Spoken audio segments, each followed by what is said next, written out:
Momsa ikumbana, momsa na ipembe. Momsa ikumbana, momsa na ipembe.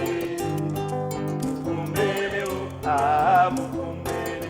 Momsa ikumbana, momsa va ikembaba. Momsa ikumbana, momsa na ipemba. Momsa ikumbana, momsa na ipembe. Mukumbele o, mukumbele. Mukumbele o, mukumbele. Momsa ikumbana, momsa na ipembe. Momsa ikumbana, momsa na ipembe. Mukumbele o,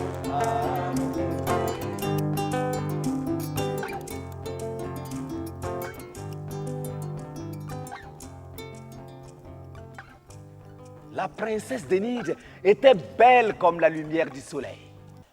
Seulement, elle ne parlait ni ne riait jamais. Son père, malheureux de la situation, fit venir à son palais tous les charlatans et des wakman qui jetèrent leur courrier, mais personne ne réussit à guérir son mal.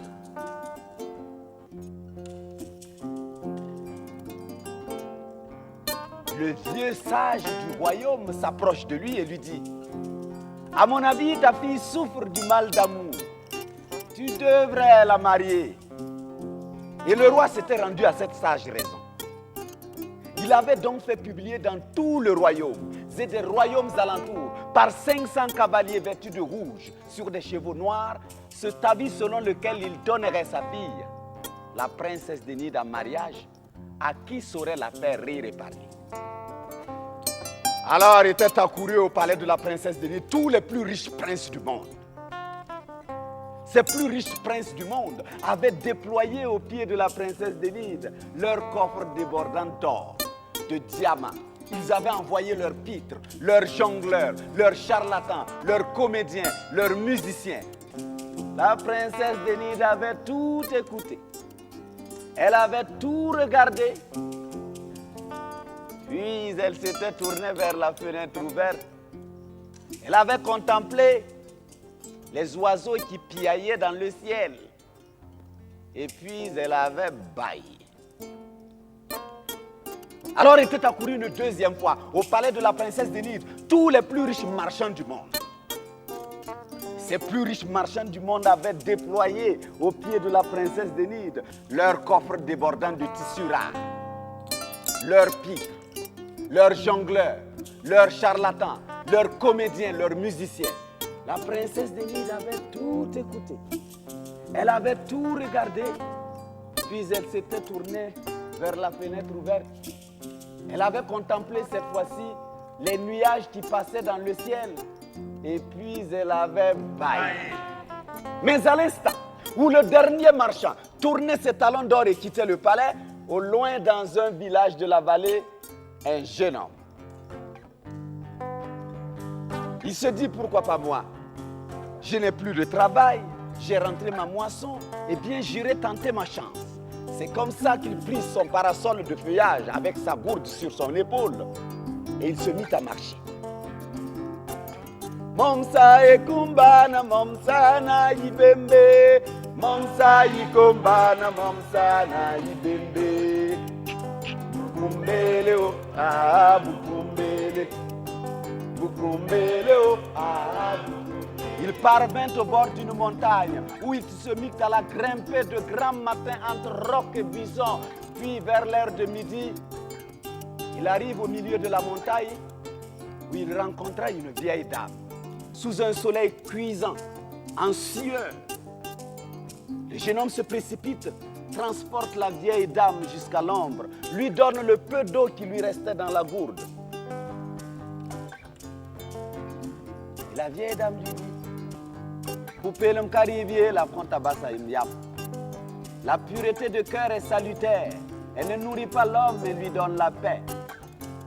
Où vas-tu comme ça, jeune homme? Oh, je m'en vais au palais de la princesse d'Enide. Je m'en vais tenter ma chance, mais elle est muette peut-être. Oh, que dis-tu là? Elle n'est pas muette, la princesse d'Enide. Elle est infiniment subtile et intelligente. Écoute-moi très bien. La femme, la vieille dame, lui raconta l'histoire de la princesse d'Enid pendant longtemps. Très longtemps. Et à la fin, elle lui tend une bague. Prends, tu as ma bénédiction. Continue ton chemin. Momsa ekumbana, momsa na ibembe. Momsa ikumbana, momsa na ibembe. Bukumbele o, ah bukumbele. Bukumbele o, ah bukumbele. Le jeune homme arrive au palais de la princesse d'Enid. Elle était en train de tisser. Le jeune homme s'approche et dit bonsoir. Pas de réponse. Le jeune homme s'approche et lui raconta une histoire. Autrefois, dans une autre vie, vous avez vécu dans le corps d'une alouette. Et un jour, des enfants turbulents, comme sont tous les enfants du monde, l'ont capturé. Et cela, la passant de main à main, l'ont étouffé. Et votre compagnon en est mort de chagrin. Alors vous êtes revenu une deuxième fois dans le corps d'une tigresse. Et un jour, des chasseurs ont mis le feu au champ et votre compagnon en est mort de chagrin.